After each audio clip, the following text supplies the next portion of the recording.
ये हिंदुओं का देश है। हिंदुओं के देश में मंदिर नहीं बनेगा, क्या वेटिकन में मंदिर बनेगा? नहीं, देश में रह करके अपने ही धर्म को छोड़ते हैं, दूसरे धर्म को अपनाते हैं, ऐसे लोगों को देशद्रोही बोला जाएगा। था ना कि 2.5 साल और देख लो, 2.5 साल बाद वो हमको क्या दिखाना चाह रहा है? तुम छाती में चढ़ के सनातनियों के मुंह डाल लोगे, सोचोगे ना तो उठा उठा पटकेंगे, तुम खुद को अपने आईने के सामने नहीं पहचान पाओगे। इन लोग एक एक दो बोरी चावल में बिक जाते हैं, दोगले लोग हैं। कभी सनातन के थे ही नहीं। तो इस वक्त मैं मौजूद हूँ दुर्ग नगर निगम में और कुछ दिन पहले पोटिया कला का एक चर्च जो है उसे अवैध बताया जा रहा था हिंदू संगठन द्वारा। और कल ही जो है क्रिश्चियन समुदाय के जो लोग थे, मसीही समाज के जो लोग थे, उन्होंने पद्मनाभपुर थाना घेरा था और मंदिरों पर भी सवाल उठाए थे। तो आज हिंदू संगठन के लोग, हिंदू जागरण मंच के लोग निगम पहुंच चुके हैं। क्या मांगे हैं, क्यों आज ये आए हैं, इनसे बात कर लेते हैं। क्यों आज आए हैं आप? हम लोग उसी के लिए आए हैं। आपको तो पता है दीदी, वो जो चर्च है, चर्च तो नहीं है, जो अवैध ढांचा है उसको हम तोड़वाने के लिए आए हैं। कल जो लोग आए थे वो लोग बोल रहे थे कि गलियों में कई मंदिर रखे हुए हैं, उनके कौन से कागज है, हमारे पास 500 किलो कागज पड़े हैं। ये देश किसके बाप का है? ये देश राम का है, परिवेश राम का है, दुष्टों का संहार करना आदेश राम का है। हमने कभी किसी के हक पर न हाथ डाला, सबको सदा दिया है सद्भाव का उजाला। लेकिन अगर किसी ने हिंदुत्व के साथ उपहास जब किया तो कपिराज बाली की भी गर्दन मरोड़ डाला। हो राम के मुखालिफ और भारतीय भी हो, भारत वसुंधरा क्या संसार जानती है। ये देश अयोध्यापति अखिलेश राम का है। ये हिंदुओं का देश है। हिंदुओं के देश में मंदिर नहीं बनेगा, क्या वेटिकन में मंदिर बनेगा? बहुत बढ़िया बोलिए आप देख सकते हैं कि किस हिसाब से इन्होंने अपनी जो अंदर की जो भावनाएं हैं वो कैसे व्यक्त करी है जी। किस प्रकार से देखते हैं, कुछ लोग वहां पर थे और उनका कहना था कि हम आस्था रखते हैं, प्रभु यीशु मसीह पर आस्था रखते हैं, लेकिन हम हिंदू हैं। आप क्या कहेंगे, कैसे देखते हैं ऐसे लोगों को? नहीं, वो हिंदू नहीं है, वो कन्वर्टेड हिंदू है और लालच में हिंदू बनते हैं। उन लोग हिंदू लोग लालच में जाके ईसाई बनते हैं। उनको कुछ धन का प्रलोभन है, इसलिए उन लोग ईसाई बन गए हैं। जिस धर्म नहीं मानते हम हिंदू लोग, नहीं मानते आप लोग, जिस धर्म को अपना रहे हैं, आप हो, वो हो या मैं हूँ, उस धर्म को खुलकर बोलने में भी उनको दिक्कत है। क्यों दिक्कत लगती है? पता नहीं, वो तो शायद वो है, उन लोग का कुछ है, क्योंकि उनका लालच है ना, लालच में ही उन लोग जा रहे हैं। असली तो उनका लालच का ही कारण है जी, अपनी असली पहचान छुपा के रखते हैं। जो नहीं जानते वो लोग हिंदू समझते हैं। क्या बोलिए आप? वो लोग छुपा कर रखते हैं क्योंकि वो लोग ईसाई धर्म में चले जाते हैं ना, अपने हिंदू धर्म को छुपाते हैं। उन्हें डर है ताकि हिंदू उन पर प्रहार न करें या जो भी हो, और ईसाई धर्म को अपनाते हैं क्योंकि लालच देते हैं उनको। हमारे हिंदू भाई कुछ लालच के कारण चले जाते हैं ईसाई धर्म में और अपने ही धर्म से गद्दारी और बेईमानी करते हैं। ऐसे लोगों को क्या कहना चाहेंगे, क्योंकि अगर धर्म कोई अपना रहे हैं तो उनको खुल के ऐसे लोग ही देशद्रोही कहलाते हैं। अपने ही देश में रह करके अपने ही धर्म को छोड़ते हैं, दूसरे धर्म को अपनाते हैं, ऐसे लोगों को देशद्रोही बोला जाएगा। ठीक है, और भी लोग की बात कर लेते हैं जी। जिस प्रकार से देखा जाता है, कल जो लोग आए थे बोलते कि हमारी आस्था जो है वो क्रिश्चियन धर्म में है, लेकिन हम हिंदू हैं। ऐसे दुबे जी भी एक आए थे, क्या कहेंगे? सुना था मैंने भी। अच्छा, दुबे जी को ये बोलो, आप इतने अपराध किए और उनके अपराधों को क्षमा मिला है कहाँ से? क्रिश्चियन धर्म। हमारा हिंदू धर्म क्षमा नहीं करता, तो मतलब तुम जितने गुनाहगार है सब ईसाई धर्म को अपनाए, हिंदुओं में तो गुनाहगार को माफ नहीं किया जाता। और उन्होंने क्या कहा, उस लड़की ने क्या कहा कि हर गली गली में हमारे मंदिर, हमारे गलियों में नहीं, हमारे घर में भी मंदिर है, हमारे घर में घुस के दिखाओ। तुमको इतनी आस्था तो अपने बंद कमरे में पूजा करो ना, क्यों चर्च जाते हो? ठीक है, कन्वर्टेड नहीं हो तो घर में पूजा करो, चर्च में आके पूजा करते हो। कन्वर्टेड जो पूजा आस्था है तो वो घर में कन्वर्ट नहीं हुए हैं, हम बोलते हैं आस्था है तो घर में रहो ना, बाहर क्यों आते हैं? फिर कन्वर्ट किसको बोलते हैं? उनसे पूछो कन्वर्ट किसको बोलते हैं? कलेक्टर महोदय कन्वर्जन कराते हैं बोल रहे हैं। अच्छा, कलेक्टर महोदय के पास क्यों नहीं चले जाते? जिस धर्म से उनको नफरत है, हमारे भगवान को गाली देते हैं, हमारे शिवलिंग को गाली देते हैं, तो कलेक्टर महोदय क्या उनके पास प्रचार करने जाते हैं कि तुम ईसाई धर्म में आ जाओ तो तुम्हारी माँ का लीवर ठीक हो जाएगा, तुम्हारी माँ का किडनी ठीक हो जाएगा? कलेक्टर जाते हैं क्या? तो जो जाता है कन्वर्जन कराने तो वो कन्वर्जन नहीं है तो क्या कन्वर्जन है? चमत्कारों की बात कर रहे थे, शास्त्री जी का नाम लिया था, धीरेन्द्र शास्त्री जी का। कहा गया था कि वो भी चमत्कार करते हैं, हमारे में भी चमत्कार होता है। चमत्कार कभी कभी होता है, हर दिन चमत्कार नहीं होता। हर दिन जो चमत्कार होता है ना वो ठग होता है। तो ये हर दिन चमत्कार कैसे होता है? मैं एक बात पूछती हूँ, वो जो दुबे लड़का है वो कहता है कि मेरी माँ, मैं रो रो के पूजा प्रार्थना किया तो मेरी माँ के ऊपर प्रभु ने कृपा किया, तो अजीत जोगी के ऊपर क्यों कृपा नहीं किया उसका प्रभु? अजीत जोगी से बड़ा नाराज हो गया था क्या? अजीत जोगी का तो कमर से नीचे चलता ही नहीं था, और क्यों अमेरिका अपना इलाज कराने गया? इनका जो पोप जानपाल था वो कमर से नीचे कुछ भी नहीं उसको पता चलता था, तो उसके वो तो पोप है, पूरे दुनिया का ईसाइयों का प्रमुख है, तो उसके ऊपर कृपा नहीं किए। ये जो जिनको तो इसका जो गार्ड है वो भी प्रलोभन देता है, फिर नए नए लोगों के ऊपर ही कृपा करता है, फिर उसके जो चरण में चले जाते हैं, शरण में चले जाते हैं, फिर कृपा करना बंद कर देता है वो। क्या लगता है क्यों लोग हिंदू धर्म से कन्वर्ट हो जा रहे हैं, दूसरे धर्म को अपना ले रहे हैं, उनकी आस्था दूसरे धर्मों में बढ़ जा रही, क्यों ऐसा लगता है? इनको अपने पे विश्वास नहीं है दीदी। अगर इनको अपने पे विश्वास होता ना तो ये लोग खुद किसी भी धर्म को अपनाते, अपने धर्म को छोड़ के जाते ही नहीं। इनको अपने पे विश्वास नहीं है तो ये लोग धर्म भी बदल रहे हैं। इनको अपने मम्मी पापा पे, माँ बाप पे विश्वास नहीं है तो ये लोग कल को माँ बाप भी बदल देंगे। और मैं एक बात और कहना चाहती हूँ, जो आज बोला था ना कि 2.5 साल और देख लो, 2.5 साल बाद वो हमको क्या दिखाना चाह रहा है?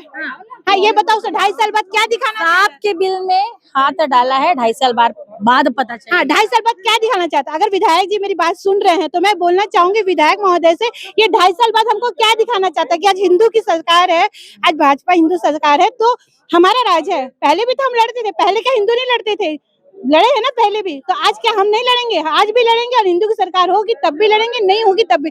आज कोई ऐसा तो नहीं है कि हमारे ही बात सुनी जा रही, उनकी भी सुनी जाती है। निजी सवाल करने पे बात आई थी, क्योंकि आप भी महिलाएं हैं, तो जब पूछा जाता है कि पूर्वजों के बारे में, आपके दादा कौन थे, आपके माँ कौन थे, जब यहाँ कन्वर्जन की बात आ जा रही है, धर्मांतरण की बात आ जा रही है, तो निजी सवाल करना कितना गलत मान रहे हैं आप?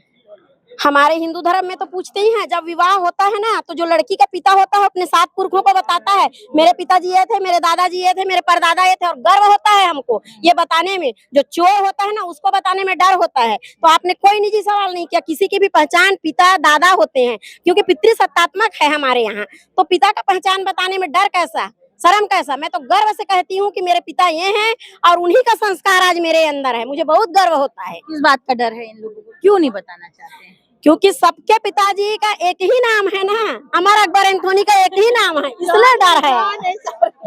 सबके पिताजी का एक ही नाम है, राम प्रसाद ही आएगा, इसलिए डर है। नाम बताएंगे आपका? मेरा नाम शकुंतला दास है। चर्च का मामला फिर एक बार गर्मा गया और 2 लोगों पर FIR हुआ है। दूसरे जो है वो है प्रफुल्ल पटेल जी। आप लोग चर्च में गए थे, अवैध धर्मांतरण का आरोप लगा रहे थे। चर्च से 400 मीटर दूर सरकारी रास्ते में खड़े थे, और रोड किसी के बाप की नहीं है। दूसरी चीज, हमारी गाड़ी को जबरदस्ती वो लोग हटाए हैं, आप वीडियो में देख सकते हो।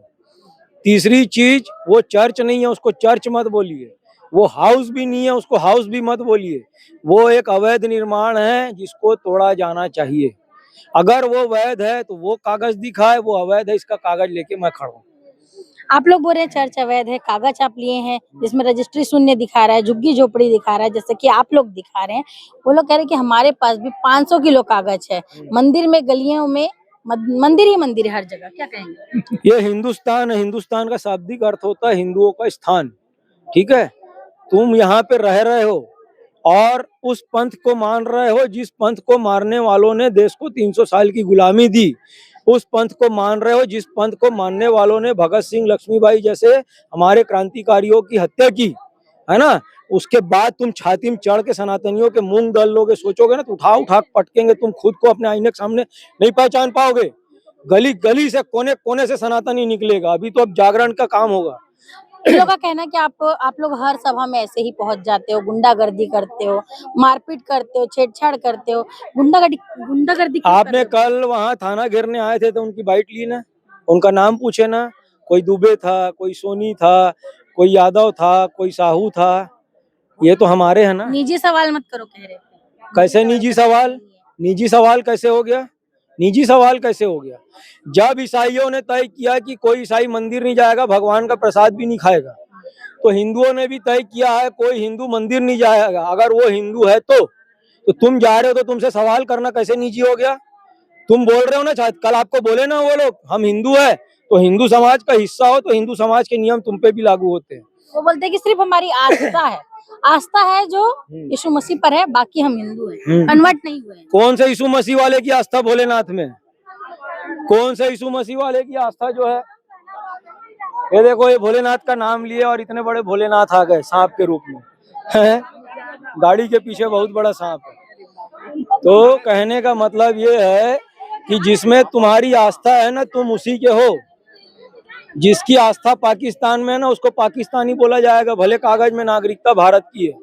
किस प्रकार से देखते हैं? ना नाम बदलते हैं, कन्वर्जन तो नहीं किए हैं बोल रहे हैं, लेकिन आस्था उन लोग उन्हीं पे रखते हैं। तो कैसे देखते हैं इन लोगों को? क्योंकि एक तरफ गिनती जो है कागजों में हिंदू में होती है, लेकिन इनका दिल जो है चर्च में है। हाँ, इसके लिए सनातनी समाज को जो है चिंता करना पड़ेगा। कहाँ चूक कहाँ हो जा रही है? क्या चीज छूट जा रहा है जो ये लोग चले जा रहे हैं? अनाचार बढ़ता है कब, सदाचार चुप रहता है तब। बहुत बड़ा एक कमरा है और खूब अंधेरा है, एक छोटा सा दिया जला लो तो पूरे कमरे के अंधेरे को वो चुनौती देने लगता है। तो हिंदू समाज की चुप्पी ही इनकी ताकत है। आप मेरे को बताओ, ये जितने धर्मांतरण के अड्डे हैं, हाउस चर्च, किसी मोहल्ले में है शहर के या किसी गांव में, हर गांव के लोग और हर मोहल्ले के सनातनी ये तय कर ले कि हम अपने मोहल्ले और गांव में ये चीज नहीं होने देंगे। तो किसी माई के लाल में दम नहीं है कि ये चर्च लगा ले।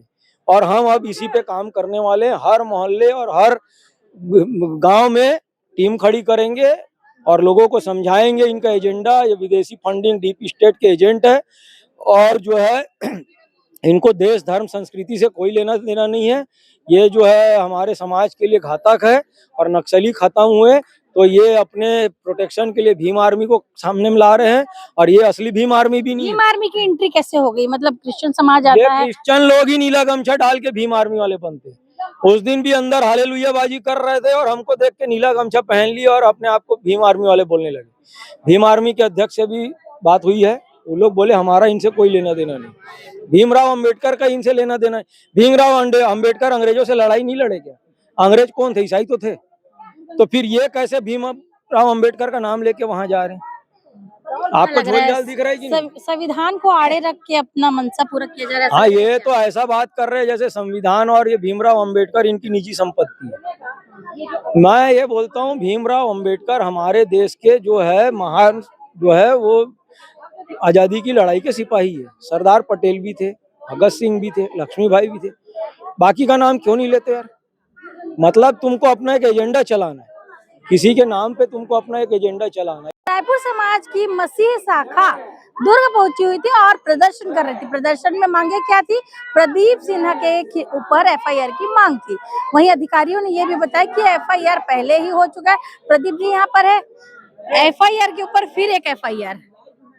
नहीं, उसके पहले एफआईआर नहीं हुआ था। प्रशासन से हम लोग तो रोज जा रहे हैं जी, पुलिस वालों के पास हमें सूचना देते या फिर हमें अरेस्ट करते, लेकिन इनके दबाव में ही एफआईआर हुआ है। छेड़छाड़ का आरोप लगा रहे हैं। छेड़छाड़ का आरोप मैं पहले भी इस मीडिया में बता चुका हूं कि हम लोग भी रिकॉर्डिंग किए, वो लोग भी रिकॉर्डिंग किए। हमारे जो 8-10 भाई थे उनके तो सैकड़ों की संख्या में थे, सबके सब रिकॉर्डिंग किए हैं। और हो सकता है रिकॉर्डिंग में काट छांट कर दे, लेकिन उनके चर्च में 10 कैमरा लगा था, उसका जांच क्यों नहीं कर रहे हैं? आप पहले जांच करो, उसके बाद एफआईआर दर्ज करो। अगर मैं भी अगर बोलूं कि फलाना गलती की है और 100 लोगों को लेके जाऊं तो क्या आप गलत वो फर्जी एफआईआर कर दोगे कि हमारे ऊपर गलत तरीके से एफआईआर हुआ? जेल में बंद है अमित पास्टर, उसी का चर्च है, अवैध चर्च है, जबकि इसको खारिज कर चुका है। इन लोग रजिस्ट्री भी गलत तरीके से करवाए, 3 सेट कच्चा दीवार करके रजिस्ट्री करवाए। मैं आपको पेपर भेज दूंगा, आप देख लेना, ठीक है। रजिस्ट्री में भी चोरी करवाए, इनका प्रमाणीकरण उसको भी जीरो कर चुका है। हाई कोर्ट से सन 24 में आदेश आया कि ये चर्च अवैध, इसको बंद किया जाए करके। इन लोग बोलते हैं हर समय संविधान तो ना तो कानून को मानते ना संविधान को मानते। संविधान के नियम नहीं मानेंगे, नहीं इन लोग सिर्फ बोलने के लिए हैं। मुंह में राम बगल में छुरी, इनका सिर्फ बोलने का है। वहाँ जो लोग आए थे, बहुत सारे लोग थे, कुछ लोग थे जो हिंदू थे, कोई दुबे था। तो ये लोग बोलते हैं कि हमारी आस्था जो है यीशु मसीह जी पर है। जैसे कि मैं पहले भी कहा हूं कि इन लोग धोखे से सनातन में पैदा हुए हैं। जो चावल, पैसे या फिर हो सकता है कोई लालच, कोई मजबूरी, कुछ इलाज, एक अभी सनातनी संभाजी महाराज के एक एक अंग नोच लिए, नाखून निकाल लिए, दांत निकाल लिए, आंख निकाल लिए, जीभ निकाल लिए, बाल नोच लिए, चमड़ी तक नोच लिए। 40 से 45 दिन प्रताड़न करने के बाद जब उसके बावजूद नहीं मरा तो उनका सर कलम किए, तब वो खत्म हुए। वो व्यक्ति धर्मांतरित नहीं हुआ। और इन लोग 1-1, 2-2 बोरी चावल में बिक जाते हैं, दोगले लोग हैं, कभी सनातन के थे ही नहीं। कहाँ कमी रह जा रही है जो ऐसे लोग कन्वर्ट हो जा रहे हैं, या कन्वर्ट नहीं भी हो रहे हैं तो उनकी आस्था कहीं और हो जा रही है, कमी कहाँ रह जा रही है? देखो, इन लोग सनातन के बारे में जानते नहीं है, ऐसे लोग कन्वर्टेड हो रहे हैं। जो सनातन के बारे में जानते हो कन्वर्ट होते ही नहीं है। आप हम इन लोग तो पैसे में बिकते हैं। अमित कुमार है, प्रभाकर सोनी है, वो मानिकपुरी है, कितेश मानिकपुरी है, इनका रिकॉर्ड देखो। हमेशा इन लोग बोलते हैं मैं पूर्व में क्रिमिनल था, मेरे ऊपर 7 से 8 केस चल रहा है, मैं पूर्व में क्रिमिनल था, 7 से 8 केस चल रहा है। तो जांच होना चाहिए इनके ऊपर। इन लोग सिर्फ संरक्षण के लिए गए हैं वहाँ। बहुत सारी बातें हो रही थी और उन बातों में आपको गुंडा कहा गया था, ये भी कहा गया था कि 2.5 साल सिर्फ बचे हैं, 2.5 साल बाद देखना क्या होता है, किस सांप के बिल में हाथ डाला गया, कौन सा सांप। वो कौन सा पिरपिट्टी सांप है? इन लोग तो जहरा सांप, कोबरा तो हो नहीं सकते, पिरपिट्टी ही हो सकते हैं इन लोग, जो चापते हैं, पुचुक पुचुक पुचुक पुचुक दौड़ते हैं। 2.5 साल की धमकी क्यों दे जा रही और है? वो शासन और प्रशासन जाने, कहीं ना कहीं चीड़ है इनको। छत्तीसगढ़ सरकार बहुत अच्छा कार्य की है इन लोगों के खिलाफ, कहीं ना कहीं चीड़ है। धर्मांतरण कानून आया है इस बीच। आया है। देखो, सरकार अपने स्तर से बहुत अच्छा कार्य कर रहा है, लेकिन सिस्टम में कुछ बैठे लोग हैं जो कार्रवाई नहीं चाह रहे हैं। किस प्रकार से देखते हैं इतनी, मतलब पहले भी आपके ऊपर FIR हुआ, ये लोग आप लोग आपको अपराधी भी बोल रहे थे, है ना? अब दूसरी बार FIR हो गया, तो अब प्रदीप सिन्हा शांत बैठ जाएगा? मैं तो बोल रहा हूँ ना, 10 अगर थोक के भाव में 8-10 FIR करवाना है करवा दो, मुझे जेल भेजना है जेल भेज दो, मेरी तैयारी है, मैं जेल भी रहने के तैयार हूँ। लेकिन अगर मेरे सनातन में बात आएगी तो मैं एकदम प्रखर होकर आवाज उठाऊंगा। तो भाई अभी आप लोग जो चर्च को अवैध बता रहे थे, आप लोग निगम आ गए हैं, महापौर जी से कुछ आश्वासन मिला? महापौर जी से पूर्व में करीब जुम्मा 10-15 दिन पहले मिले थे, लेकिन ये हमारा लास्ट अल्टीमेटम होगा। उसके बाद अगर नहीं तो अगला कदम क्या है? संगठन बैठक करेगा, उसके बाद हम आपको 2-4 दिन बाद बताएंगे। लेकिन अगर अब नहीं होता है, प्रशासन की तरफ से कार सेवा होगी। ठीक है, तो आपने सुना प्रदीप सिन्हा को। और दूसरी ओर आप ये देखिए कि हिंदू संगठन के लोग, हिंदू जागरण मंच के लोग यहाँ निगम के बाहर बैठकर हनुमान चालीसा कर रहे हैं और इनका कहना है कि जब तक कार्रवाई नहीं होती है, निगम द्वारा उस ढांचे को अगर नहीं ढहाया जाता है, तो ये लोग कार सेवा करेंगे और खुद जाकर उस चर्च को तोड़ने की बात कह रहे हैं। वहीं FIR हो चुका है और FIR के बाद एक नया बयान दे रहे हैं कि चाहे ऐसे कई FIR हो जाए, लेकिन हिंदू संगठन जो है पीछे हटने वाला नहीं है। अवैध धर्मांतरण के खिलाफ जो है लगातार आवाज उठाने की बात जो है हिंदू संगठन के लोग कह रहे हैं। अब देखना ये होगा कि जिस प्रकार से इन लोगों ने जो कागज दिए, जिस कागज में लिखा हुआ है कि जिस चर्च की बात हो रही है वो चर्च झुग्गी झोपड़ी पर रजिस्ट्रेड था, उसका जो रजिस्ट्री है वो शून्य कर दिया गया है। टीन शेड वाला घर है, बिना कॉलम वाला जो वो ढांचा है वो है। इस प्रकार से इन लोगों ने कागज पेश किए। हम अपने हिसाब से नहीं कह रहे हैं, जो कागज दिखाए जा रहे हैं इस पर अगर मसीह समाज का जवाब आता है तो वो भी आपको जरूर दिखाया जाएगा। कोटिया कले में अमित पुष्पागड़े और खोबरागड़े और पुष्पा खोबरागड़े, शायद कोई है, पुष्पिका खोबरागड़े, इनके विरुद्ध शिकायत प्राप्त हुई है कि ये अवैध धर्मांतरण का कार्यक्रम कर रहे हैं। तो इन्होंने दस्तावेज सहित अपना आवेदन प्रस्तुत किया है। इसको वरिष्ठ अधिकारियों के संज्ञान में लाकर जो उचित जांच है वो करवाएंगे। ये मेरे संज्ञान में ये पहली बार आया है और ये जानकारी थी कि पिछले रविवार को कुछ विवाद हुआ था, तो इसको दस्तावेज जो अभी उपलब्ध कराया गया है उसके आधार पर क्या जांच हो रही है, उसके आधार पर ही फिर सही गलत पाए जाने पर या जो भी आरोप है, पर इस पर जब तक जांच पूरी नहीं हो जाती है, जांच करने के बाद में जो भी सही है तो कोई दिक्कत नहीं है, गलत है तो उसमें कार्रवाई होगी। धन्यवाद। आप देख रहे हैं दैनिक चिंतक। आगे की अपडेट के लिए बने रहे हमारे साथ। हमारे चैनल को लाइक, सब्सक्राइब और शेयर करना ना भूलें।